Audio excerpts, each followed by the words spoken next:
Welcome to How Austentatious, an insider's guide to life in the Regency. I created this presentation to celebrate Jane Austen's 250th anniversary. Happy birthday, Jane. To hopefully bridge some gaps between Jane's lived knowledge behind her stories and our modern understanding or misunderstanding of things.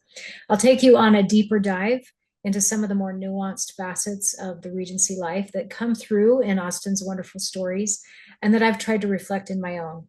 By the end of this presentation, I hope you will have gained insights that will give you an even stronger appreciation for the elegance, restraint, and wit of one of the most romanticized time periods in history.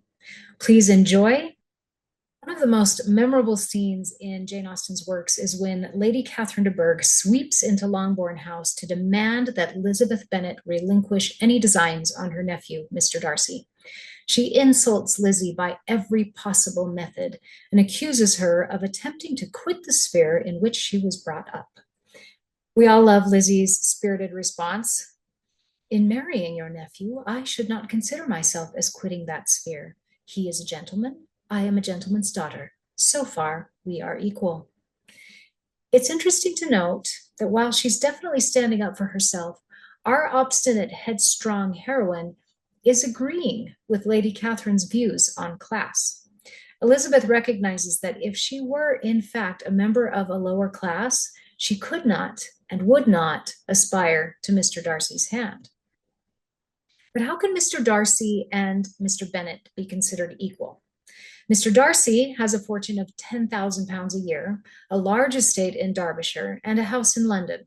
He moves in the highest social circles and has many powerful and wealthy connections.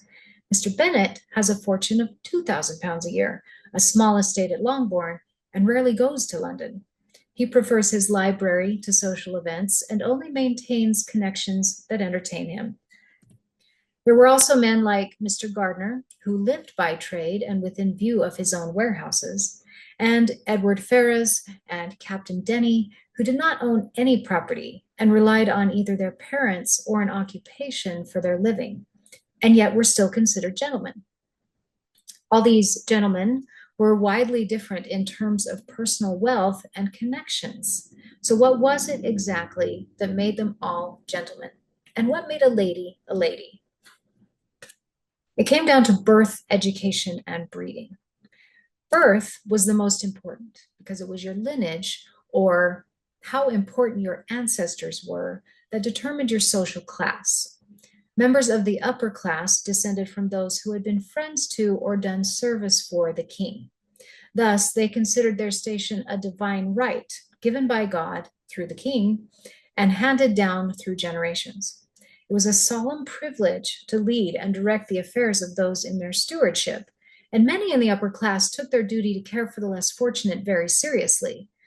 Whether their way of doing it was entirely beneficial is debatable.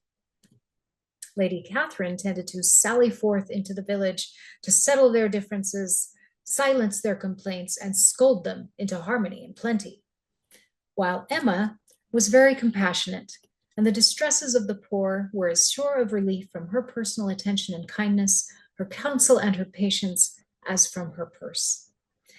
Others, we know, were not so dutiful, but they were still considered gentlemen or ladies. Education was also paramount to being a gentleman or a lady.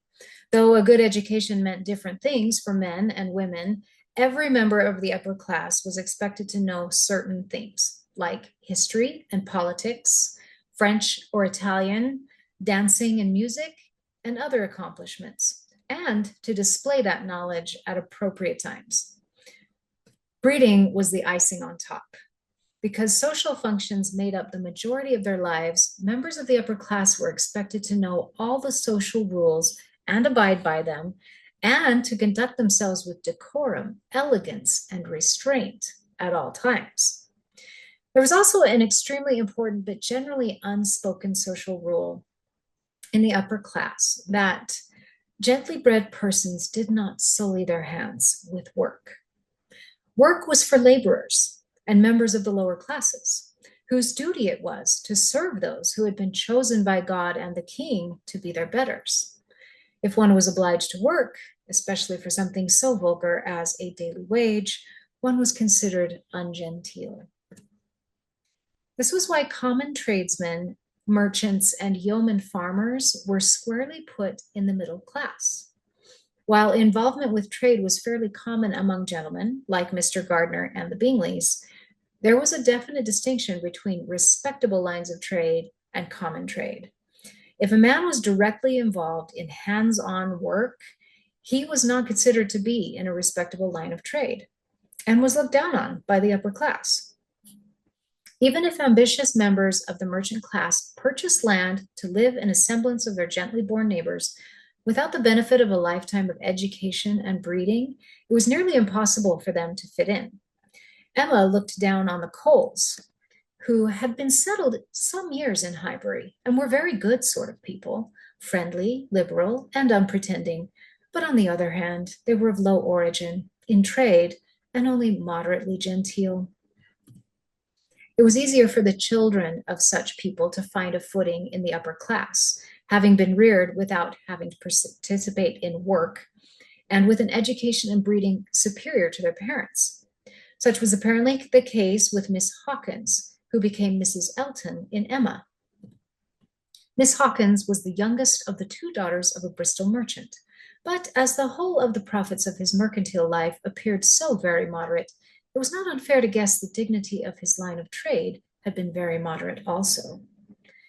Though Emma found her manners vulgar, Miss Hawkins managed to snare a gentleman for a husband, with the help of her 10,000 pounds. Lady Athena Dibbington is the daughter of an earl in my book Peaked and Repeat, and like Emma has pretty high notions regarding birth and class. When she finds herself the recipient of marked attentions from an extremely wealthy and perfectly gentlemanly man whose father was a merchant, she at first cannot look past his birth. Mr. Blithedale is nothing to me. He is plainly both a mushroom and a simpleton.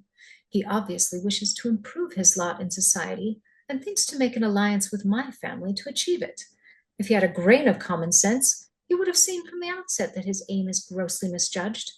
I must marry a title with an impeccable bloodline which utterly excludes him. Lady Athena, like Emma, has to learn her lesson, but she does, and she finds happiness. Austen's stories show that the attitudes of those in the upper class could vary widely regarding those in the lower classes.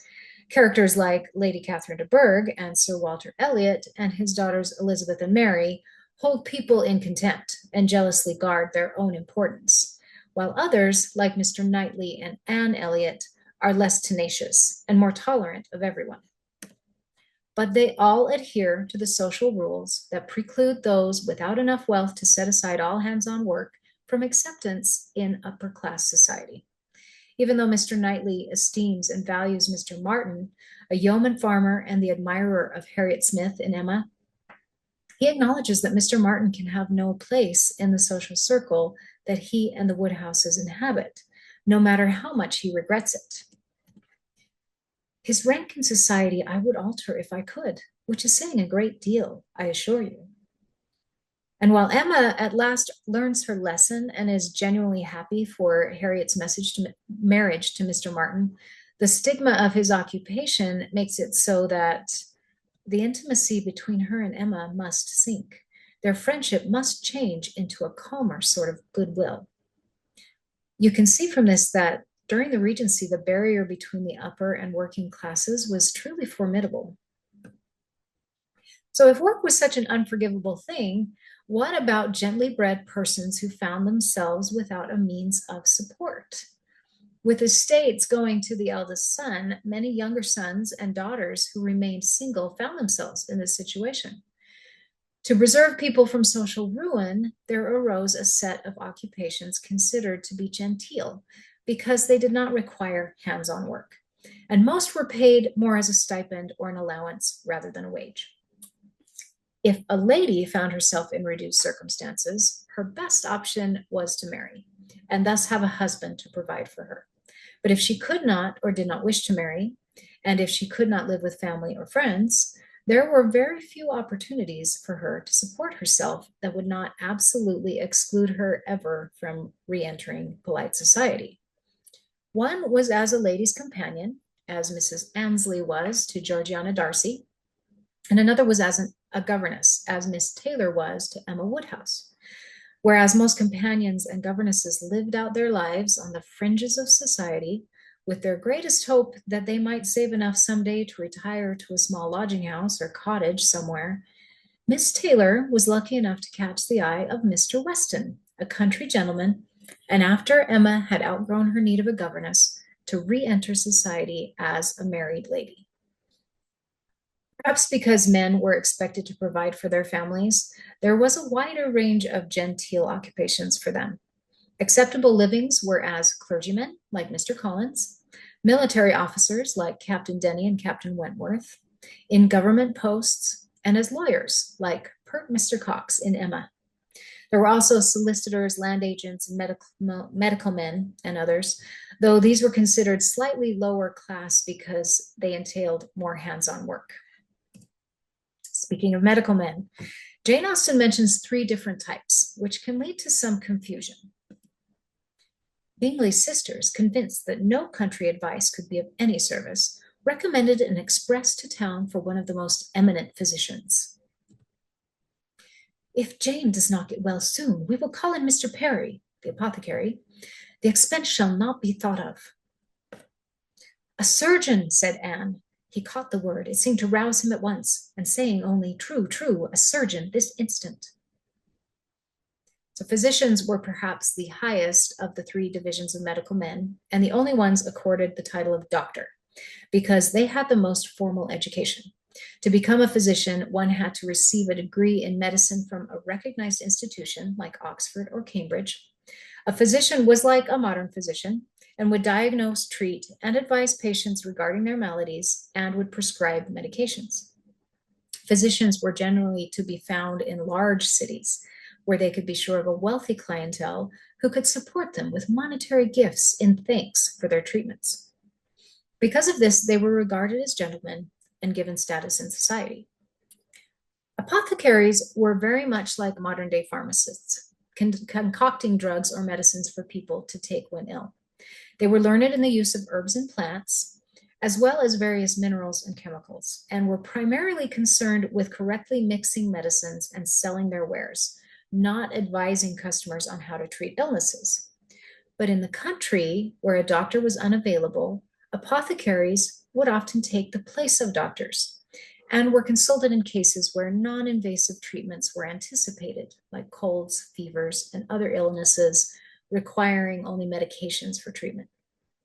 Since these country apothecaries managed their businesses very much like doctors, like Emma's Mr. Perry, they could be accorded respect and status in country society, but were not held to be as professional as physicians in town. Surgeons were a bit more complicated.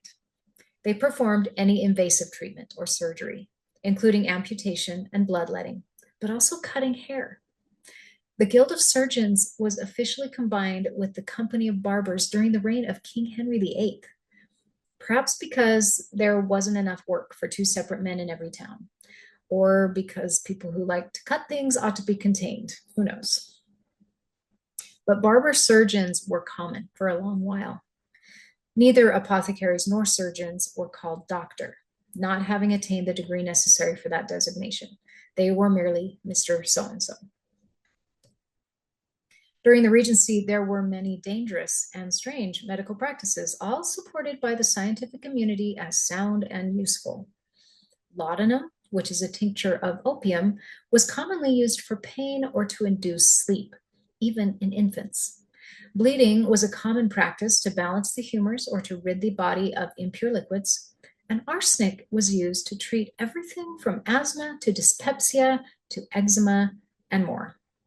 In my book, Forlorn Hope, the heroine has been prescribed stomach powders, and when her condition only worsens, the hero consults an apothecary who explains that his powders contain arsenic. Arsenic? Interrupted the captain, surprised. But is that not used for poisoning rats? The apothecary smiled condescendingly. Rats are an inferior species, sir. Rest assured that arsenic, when properly used, is quite efficacious for various disorders of the human system, principally of the stomach. Accelerates the purging effect, you see, and rids the body of bile. Because it was commonly used to kill rodents, arsenic was easily obtainable by anyone from the apothecary. It was also added to fabrics and wallpaper for a distinctive green color. And yes, arsenic can be absorbed through the skin. It will come as no surprise to you that accidental arsenic poisonings were common. When given in high enough doses, arsenic burns the lining of the intestines, wreaks havoc with the organs, and even makes the teeth fall out. This did not prompt any restrictions on its use or sale, however, until the late 1800s, after several high-profile poisoning cases were heard in court.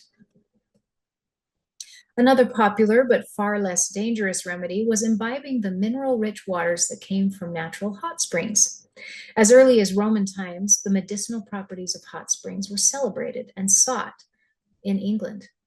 From Harrogate to Bath, from Tunbridge to Clifton, sufferers of almost any ailment were advised by physicians and relatives to take the waters to see if they could make an improvement. Mr. Allen was ordered to Bath for the benefit of a gouty constitution, and his lady, a good-humored woman fond of Miss Morland, invited her to go with them. The benefits of the hot springs vary greatly from one sufferer to the next, but that didn't stop crowds of wealthy and gently bred invalids descending upon these watering places.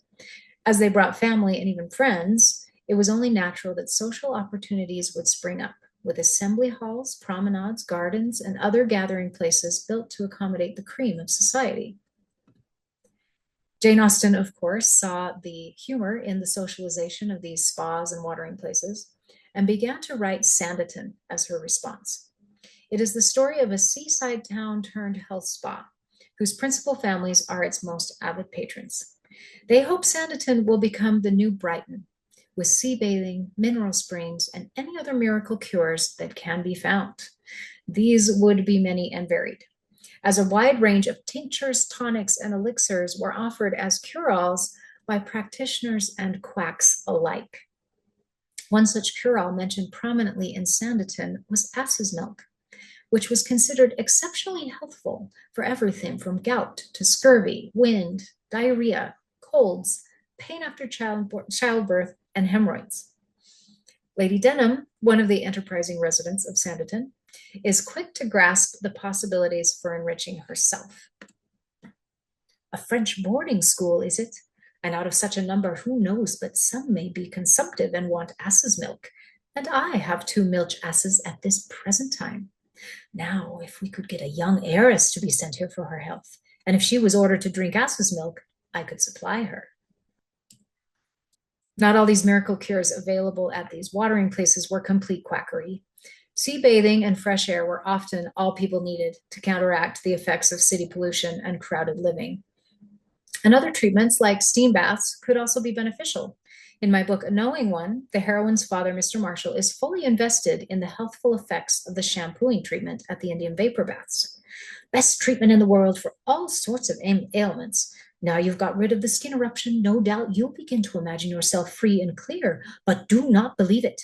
Before you know it, some other irritation will creep upon you, and you'll wish you hadn't left off the shampooing. If Mr. Marshall's praises have made you curious, the shampooing treatment was basically a steam bath with aromatic oils along with a full body massage. Sounds great to me. Now, we know by now that the upper class loved to have strict and complicated rules, and with all sorts of people converging on watering places as well as large towns, they formed precise protocols surrounding meetings and introductions, especially for females.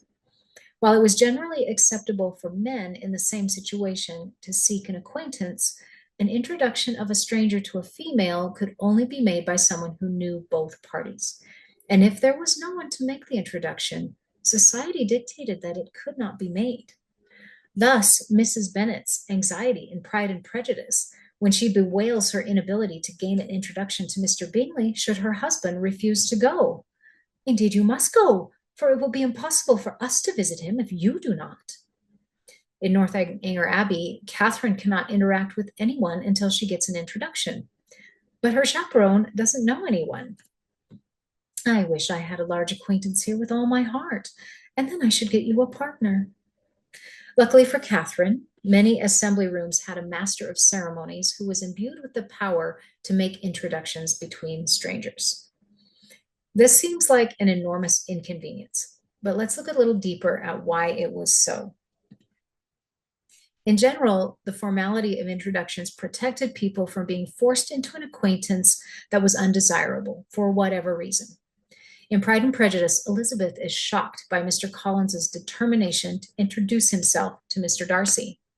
Elizabeth tried hard to dissuade him from such a scheme, assuring him that Mr. Darcy would consider his addressing him without introduction as an impertinent freedom rather than a compliment to his aunt, that it was not in the least necessary there should be any notice on either side, and that if it were, it must belong to Mr. Darcy, the superior in consequence, to begin the acquaintance. We see from this that it was highly improper and even rude to speak to someone to whom you had never been introduced. The rules of introduction generally served those of high station, like Mr. Darcy, and prevented people of vulgar or low background from pushing their way into a higher circle. But it also served to protect women, because it was not only rank that gave one the right of refusal. Females, being the weaker sex and more likely to be taken advantage of, were given, even in law, the right of refusal. This right allowed a woman to refuse any sort of social interaction that did not appeal to her. It functioned in introductions as a means of refusing an acquaintance with anyone she did not feel comfortable with. Men were always introduced to the woman, not the other way around, so that she could decide whether to accept an introduction or not. They made their appearance in the lower rooms, and here fortune was more favorable to our heroine.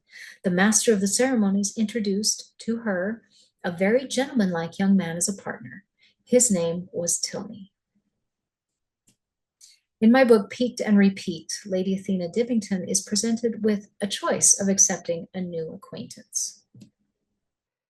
His lordship cleared his throat. Yes, well, good evening. May I present my school friend, Mr. Jonathan Blithedale? The three ladies regarded them in various states of curiosity, but Blithedale's gaze was focused on Lady Athena. He gained the impression that her imperturbable grey eyes, without leaving his face, had taken in his whole person, but he could not determine if she liked what she saw. Her gaze transferred to Lord Wyndon, who blanched perceptibly. "Where did you find your friend, Wyndon?" "I do not know the name Blithedale, and I confess to great curiosity as to his antecedents." It is entirely Lady Athena's prerogative, as both a female and a member of the nobility, to refuse the acquaintance, which she does at first. Don't worry, she does have quite a soft heart under that cold exterior, and he is extremely persistent. The right of refusal could be invoked after an introduction as well. This was known as cutting, or giving the cut direct. So much during the Regency depended on preserving the family honor, aka keeping up appearances. In connection with his divine right as member of the upper class, a landed gentleman had the duty to transmit his estate to his eldest son in order that his family name and honor might continue. This family honor was sometimes all that kept men from wasting their estates with luxurious living and excessive gaming, known today as gambling. In Persuasion, Sir Walter Elliot had condescended to mortgage as far as he had the power, but he would never condescend to sell. No, he would never disgrace his name so far. The Kellynch estate should be transmitted whole and entire as he had received it. By refusing to sell off any land to pay his extreme debts, Sir Walter's excellent idea of family honor very nearly ruined the estate. One way of ensuring estates remained intact was by enacting an entail, which could cause financial problems for the owners. In my book, Romance of the Ruin, I explored a possible outcome of these problems. Just before Matthew came of age, he quarreled violently with his father and vowed not to collude with him to break the entail. Lord Heldon flew into a rage and shipped him off to India. and he locked himself away, selling off anything of value in the house and using up every guinea that came in without investing a single penny back. Lord Heldon was unable to sell any land without the help of his son in breaking the entail. By wasting the estate, Lord Heldon had his revenge on his son by ensuring the estate, though entire, was worth little to nothing to the heir. Which brings us to a fascinating topic: how to break entails. When first Mr. Bennet had married, economy was held to be perfectly useless, for of course they were to have a son. This son was to join in cutting off the entail as soon as he should be of age, and the widow and younger children would by that means be provided for. An entail was a binding legal agreement between the present owner of an estate and his male heir, stating what parts of the estate, from the house and the land all the way down to the cutlery and china, must be handed on to the next generation, and what was outside this restriction. Entails lasted at least 3 generations, but could be in perpetuity. If any of the generations in the middle, who were only tenants in possession, wished to revise the details of an entail, both he and his heir must agree to cut it off together. The Bennets suffered from the consequences of an entail because they had no son who would help them to cut it off. Mr. Collins had no reason to help in breaking the entail, as it would only lessen his own inheritance. It was illegal to end an entail, and yet entails were broken all the time. How? This is fascinating.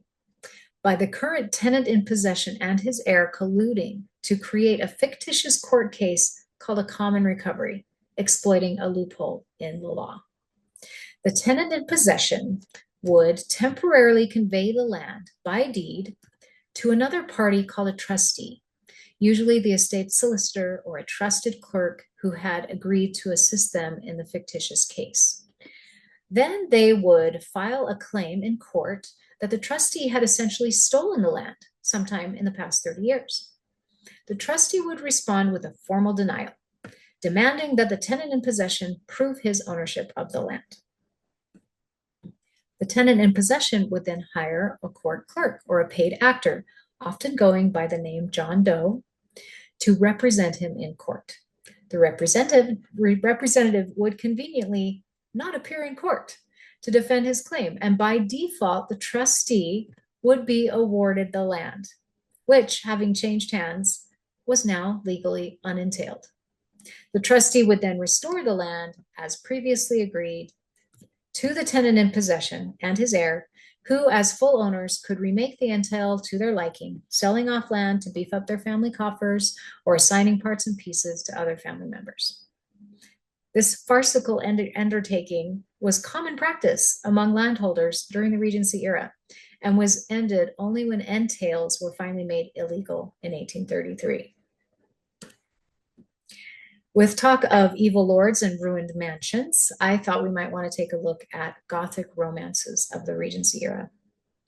The word romance comes from the Old French word romance, meaning verse narrative, and generally applied to adventure stories where romance took only a small role. Romances of the Georgian and Regency era were typically filled with fainting damsels in distress, dastardly villains bent on abduction, and downtrodden heroes who ended up being the long-lost heir of some rich lord. Gothic romances, like Mrs. Anne Radcliffe's, added paranormal elements, horror, and suspense to the mix, and reached the zenith of their popularity during the Regency era.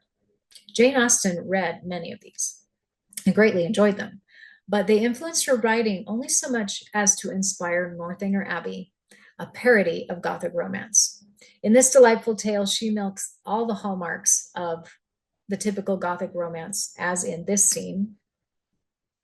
Again, she passed through the folding doors. Again, her hand was upon the important lock, and Catherine, hardly able to breathe, was turning to close the former with fearful caution when the dreaded figure of the general himself, at the further end of the gallery, stood before her. I enjoyed Northanger Abbey's mock of Gothic romance so much that in my first book, Two in the Bush, I have 2 very silly young girls who are much like Catherine Morland, with their obsession with evil villains and romantic ruins. Before they set off for a season in the worldly and exciting metropolis of London, they show the extent of the influence of Gothic romances on their imaginations when they discuss what would happen should they meet with an actual duke. He must be an evil duke, of course, pursued Lenora, and will, as a matter of course, carry me to his castle tower, where he vows to keep me until I allow him to steal my virtue. But you have an admirer, a poor and handsome gentleman with a stammer, supplied Elvira, entering into the spirit of the story, whom you have held dear, but for whom you have never known your true feelings. He follows after you, and, bravely enduring hardship and suffering untold, he reaches the castle and climbs the ivy vines to the tower window, rescuing you from the evil duke's clutches at his own peril. I had a lot of fun writing those girls. Gothic romances tapped into another fad of the Regency period, sensibility. Sensibility is a deep response to emotion, whether in oneself or in one's environment. And in addition to influencing Regency literature, it is also reflected in its art. Sensibility bore a strong resemblance to what we now term drama, or the tendency to overreact to or overdramatize anything and everything. Jane Austen masterfully captures the essence of sensibility in Marianne Dashwood. Her eye, wandering over a wide tract of country to the southeast, could fondly rest on the farthest ridge of hills in the horizon, and fancy that from their summits Cum Magna might be seen. In such moments of precious, invaluable misery, she rejoiced in tears of agony to be at Cleveland. Gothic romance and sensibility made for a dangerous combination because there was another factor at play, an ages-old belief that men were inherently carnal and sensual, requiring the stabilizing influence of a female who was innately pure and innocent. This seems awfully like the beginning of the bad boy syndrome, with plenty of romantic girls in the Regency taking an unhealthy interest in rakes, or womanizers. Young women during the Regency didn't generally want their rakes to remain bad boys. Marianne Dashwood was quite subdued when she found out the extent of Willoughby's degradation. Her mind did become settled, but it was settled in a gloomy dejection. She felt the loss of Willoughby's character yet more heavily than she had felt the loss of his heart. Because of her sensibility, she still loved him, and she seemed unable not to romanticize his memory. With this in mind, in my latest book, Fair Play, I decided to have a girl who doesn't fall for the rake until he begins to reform. I wanted my rake to actually morally reform, not simply for the love of a woman, but because of a personal realization that his attitude toward women and morality has been wrong and needed to change. He might have a chance if he were able to reform his ways. It could be possible. He, who had never thought for another soul, had experienced a multitude of refining emotion in the past month. Perhaps if he continued to allow his conscience liberty, it might eventually cure him of base desires. He already had lost his taste for the company of loose women, but was it enough? The idea that men were naturally carnal fueled the belief and custom that women must be protected, and that every attempt must be made to discourage the excitement of sensual emotions between women and men. Gloves were one way to keep things low-key. The touch of skin to skin can be thrilling, especially to untried young people fresh from the country. Gloves were worn in most public settings where hands might touch, as in this painting of the Clifton Assembly Rooms. Chaperones also dampened youthful ardor, and when they could not be had, a general rule of staying in motion and in the public view helped to decrease the chances of improper displays of affection before marriage. More than once did Elizabeth, in her ramble within the park, unexpectedly meet Mr. Darcy. It seemed like willful ill nature or a voluntary penance, for on these occasions it was not merely a few formal inquiries and an awkward pause and then away, but he actually thought it necessary to turn back and walk with her. This was appropriate because while they were alone together, it was in a public walk and in motion. Clothing was excessively modest. For a gentleman to remove his coat jacket in public was scandalous, as a shirt was the equivalent of a lady's chemise. It was an undergarment, often with the ends tucked between the legs for use as underwear. The primary purpose of a cravat was to hide more of the shirt. Only the tips of the collar should be seen by female eyes. Likewise, a young lady ought not to show her ankles, and to show her legs was horrifyingly suggestive and improper. Even to suggest that a woman had two legs was improper. But interestingly enough, the décolletage, or the upper chest, was not considered to be immodest and was regularly displayed. Despite all these safeguards, however, there were slip-ups. Some men took that belief that they were inherently carnal and lustful as license to exercise their baser desires, and the inevitable illegitimate births occurred. In all classes, illegitimacy was considered shameful for the family and usually hushed up. Where the family could afford it, the illegitimate or natural child was generally shipped off to the country to be raised in obscurity, and the mother paid for her silence. Harriet Smith was the natural daughter of somebody. Somebody had placed her several years back at Mrs. Goddard's school, and somebody had lately raised her from the condition of scholar to that of parlor boarder. It was not only shame that caused a furor over illegitimacy. Where there were titles or lands to inherit, the family honor demanded that the bloodline remain pure.